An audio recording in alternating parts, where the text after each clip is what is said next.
आपसे सवाल करता हूं कि वाबियों को ये सवाल जो करते हैं कि 53 साल तक जलते जुलूस नहीं किए, इनसे पूछो वहां 53 साल में जलसा तुम्हारा बाबा करता जाके?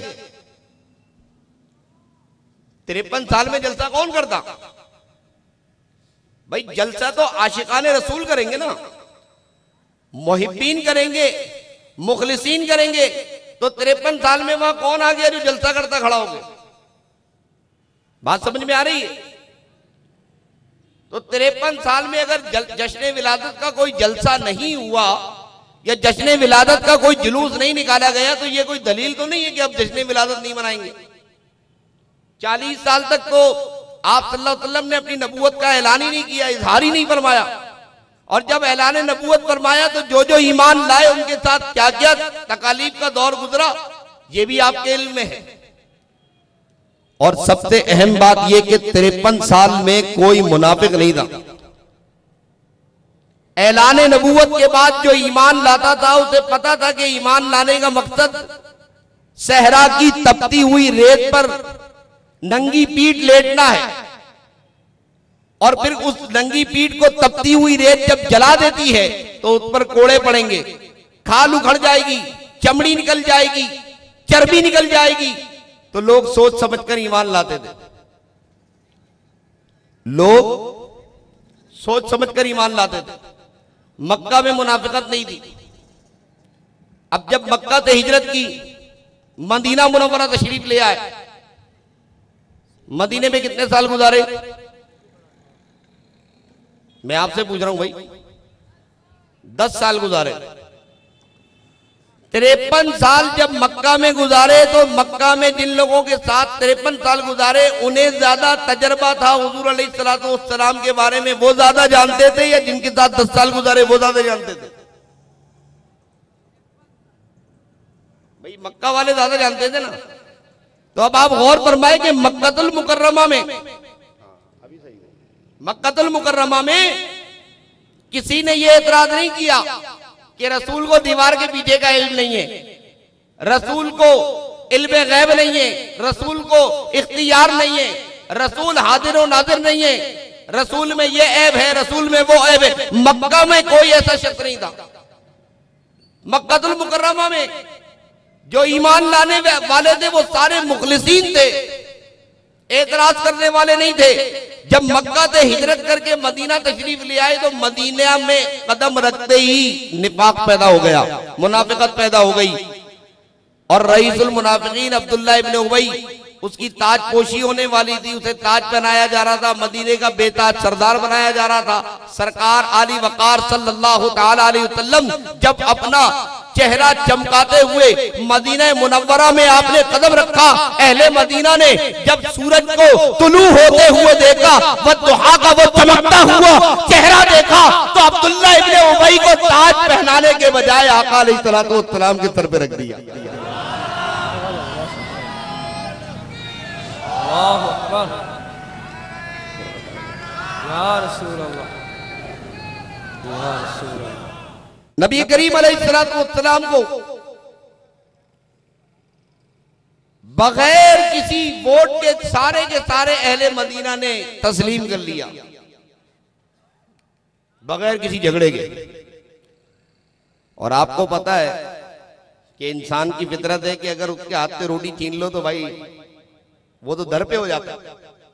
ये तो आप आए दिन मनाजिर देखते रहते होंगे, ये मामला देखते रहते होंगे। अगर किसी के हाथ से रोटी छीन लो, किसी की कुर्सी पे बैठने वाला और कुर्सी खींच ले उसकी, देखें वो आपका जान का दुश्मन बन जाएगा। या मदीना मुनव्वरा पूरी रियासत की हुकूमत मिलने वाली थी, अब्दुल्लाह इब्न उबई के सर से ताज ले लिया अहले मदीना ने, और वो ताज उठा के नबी आखिरुज़्ज़मा के सर पे रख दिया। ये तो पहले ही ताज वाले थे, इन्हें ताज की जरूरत क्या थी? ये तो पहले ही ताज वाले हैं। आला हज़रत ने इसलिए तो फरमाया, जर्रे झड़ कर तेरी पैजारों के, जर्रे झड़ कर तेरी पैजारों के, ताजे सर बनते हैं सरदारों के, ताजे सर बनते हैं सरदारों के। ये तो वो हैं कि जिनके सदक़े में अंबिया को ताज नबूवत अता किया गया, इन्हें ताज की क्या जरूरत। बड़े बड़े ताज वाले इनके आगे झुकते हैं। लेकिन दुनिया का एक कानून था, दस्तूर था, अहले मदीना ने मदीना की रियासत के लिए सरबराह चुनना था। अब्दुल्ला इब्ने उबई को वो सरबराही न मिल सकी। यहीं से निफाक शुरू हो गया, यहीं से मुनाफिकत शुरू हो गई। तारीख निफाक याद रखना, तारीख मुनाफिकत याद रखना, जिंदगी भर काम आएगी। बहुत काम की चीज बता के जा रहा हूं और मुझे उम्मीद है कि इससे पहले आपको ये काम की बात पता नहीं होगी। बड़े काम की बात है, हजार हा मसाइल इससे हल हो जाएंगे आपके। हजारों मनाजरे चुटकी बजा के हल हो जाएंगे।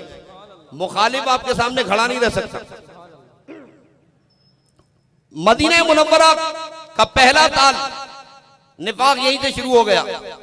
अब्दुल्ला इब्ने उबई ने दिल में ठान ली कि अब नहीं छोड़ूंगा मैं, पीछा पकड़ लिया। अब जनाबे वाला इतने क्या रास्ता इख्तियार किया, ये गौर से सुनने की बात।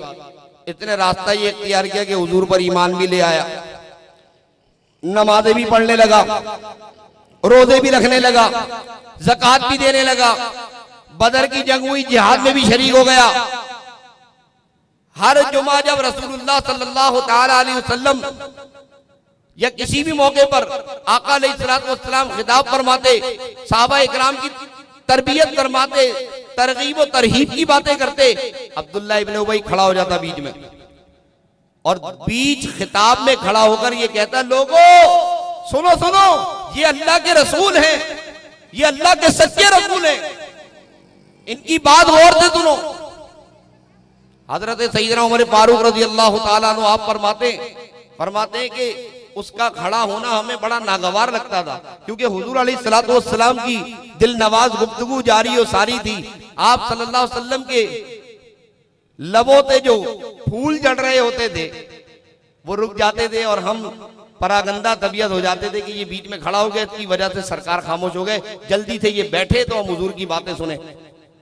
तो ये अपने ईमान का और झूठे ईमान का दावा करता, लोगों को बताता था कि मैं बहुत जाने वाला हूं, मैं बड़ी मोहब्बत करने वाला हूं।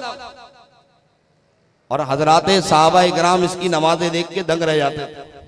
ये नमाज पढ़ने का मास्टर आदमी। हम लोग तो तू चल में आया वाली नमाज पढ़ते हैं ना, सर से बोझ उतारना होता है। ये ऐसे नमाज पढ़ता था, जिंदगी की आखिरी नमाज यही पढ़ेगा, इसके बाद इसको कोई जिंदगी की उम्मीद नहीं है, ऐसी नमाज पढ़ता। साहबा हैरान करते थे, कैसी नमाज पढ़ता है या रसूल, ये नमाज कैसी पढ़ता। रोजा रखने का भी मास्टर आदमी। हमने रोजा ना रखने में पीएचडी किया हुआ है, इसने रोजा रखने में पीएचडी किया हुआ है। ऐसा रोजा रखता था कि साहबा इकराम हैरत करते थे। अलगरज अपने जाहिरी अमल को ऐसा बना संवार के रखा हुआ है,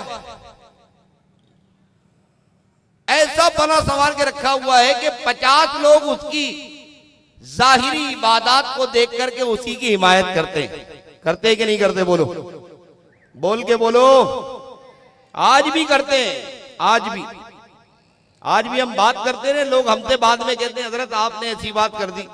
ये लोग तो बड़े सीधे लोग, दूध के धुले जन्नत से उतरे बेचारे, अल्लाह अल्लाह करते रहते, नमाज पढ़ते, रोजा रखते, ये तो कभी ऐसी बात ही नहीं करते।